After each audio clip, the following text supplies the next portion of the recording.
What's up, everybody? I'm Jason Mayfield, and in this video, I'm going to talk about the Bibles I don't like.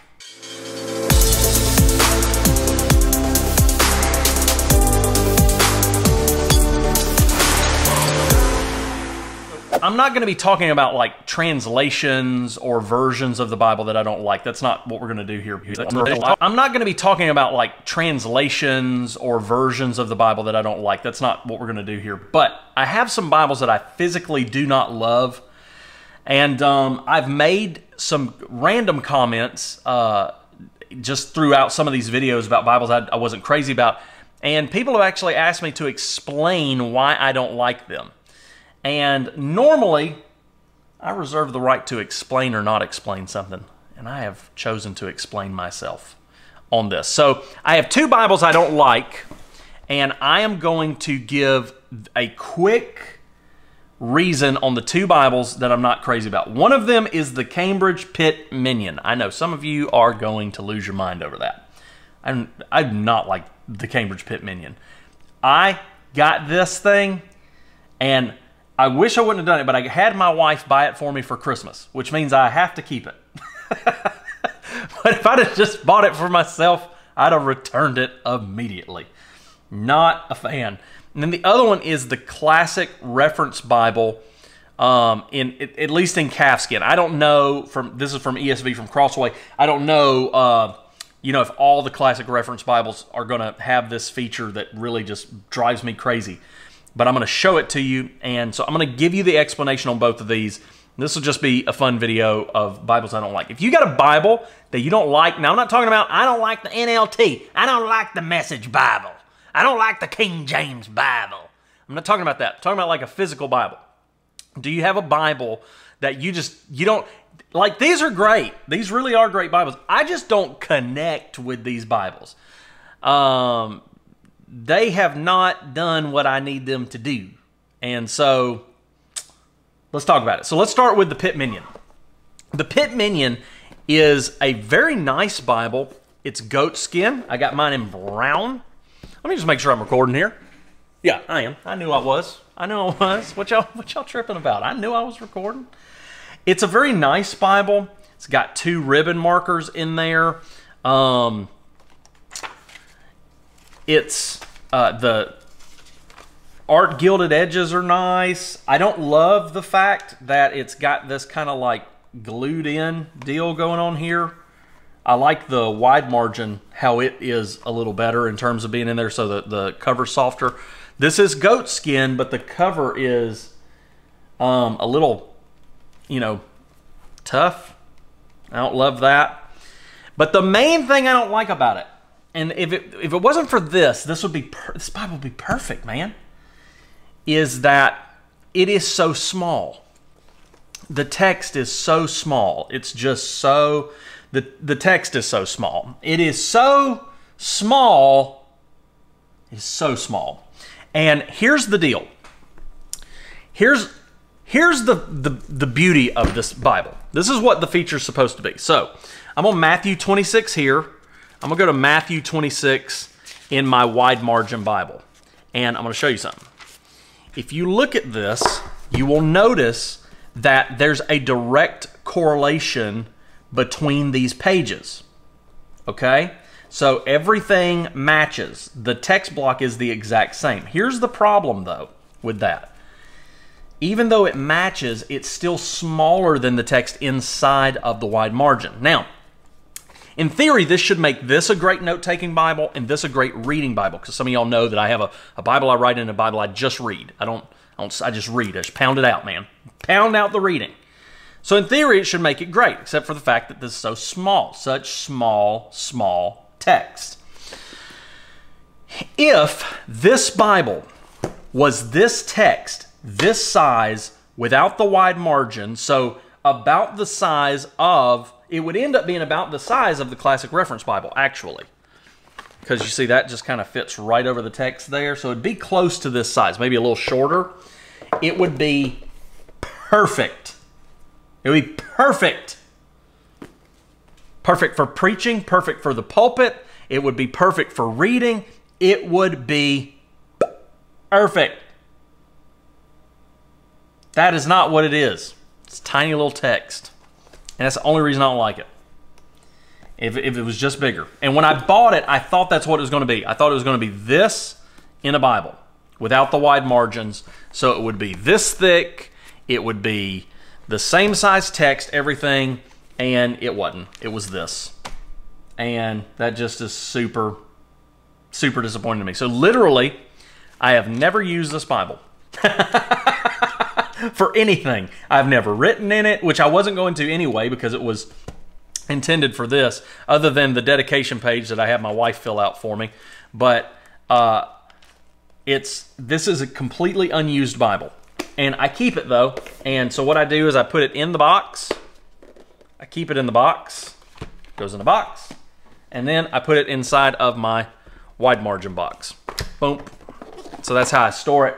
So that's a Bible I don't like, and that's the only reason. I just wish it was a little bigger. Maybe one day I come back around and I love it, but I'm not seeing that happen anytime soon. So the other one I get asked about is the ESV Classic Reference Bible. I actually have a couple of gripes about this Bible physically. I will say this. I love the way the leather feels. It's very nice, even compared to the Cordovan calfskin ESV thin line I have. This cover is really, really nice. I love these ridges. I just think it's a nice Bible. I like the thickness. I like the 2 ribbons. It's a great Bible. I like the text size in here. I like the references. I like all of that stuff. But here's the problem with it. First of all, here's my first problem with it. I don't know if you can tell this, but there is literally no yap on the edge here. There's yap down here. There's yap down here. And you see it looks like it would be a little bit of a yap there. I think that's called a yap, this thing. The hangover. The lip. The edge. And there is literally no yap here on this edge. This is the exact... It like has no protection there whatsoever. So you got all this here. And you got nothing here. And I just don't like that at all. I felt like that's just awful looking. So that's my first problem with it. But my main issue with it, because at the time I got this, I was writing in there and circling and doing stuff. And my main problem with it is that it goes into the edge or into the inner margin so much, and which is fine because the thin line Bible does the exact same thing, but the thin line Bible is thin. Because of the thickness of this Bible, it needs a little more margin on the inside, because what's happening is you're reading down into the crack. So depending on what side of the Bible you're on, like if you're here in the Psalms, Proverbs, you're a little okay. I mean, it's there a little bit. It's got a little bit of the bird going on, but you're reading down a little bit. If you're in Genesis, first of all, you got that, but you're reading down into the text. You're reading down, and I hate that. I just hate it. So it pulls away from the enjoyable nature of reading this Bible. So I did a little bit of time in this Bible. I think I got all the way through, or halfway through Luke in a Bible plan. I must have gotten to Luke 12. Looks like about how far I went. And I just couldn't do it anymore. And I went back to my thin line. So a lot of good things about this Bible. Like the text size. Like the references. Like the thickness. I think it just feels a little more substantial. You know, it's not as nice in the hand as the thin line, but I just is not physically connected to this Bible at all. So those are my two gripes with this one. This is the one I get asked about the most. Why don't you like it?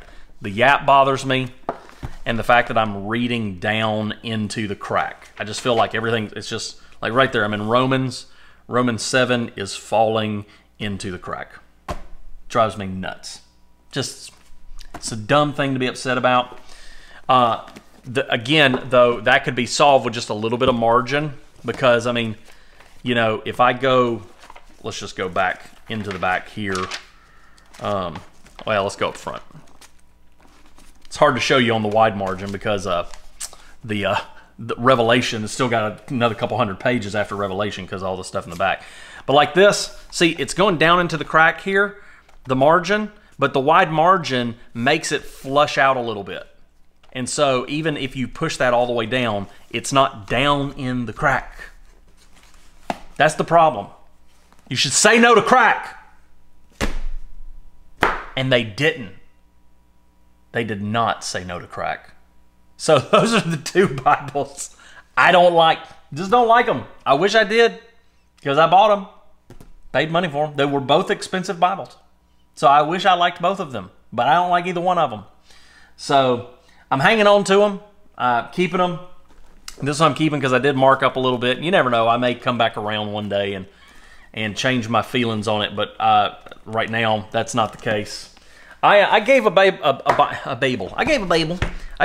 away one time, and I swore I'd never do it again. So I keep all my Bibles. Someone said recently, I know you're supposed to read them and then give them away. I didn't know that. I ain't giving any. No. You get no Bible from me. Sorry. I'll give you a new one. I ain't giving you one of mine. Speaking of that, in case y'all missed it, down in the description below, I am doing a Bible giveaway. So it's a large print, single column journaling Bible.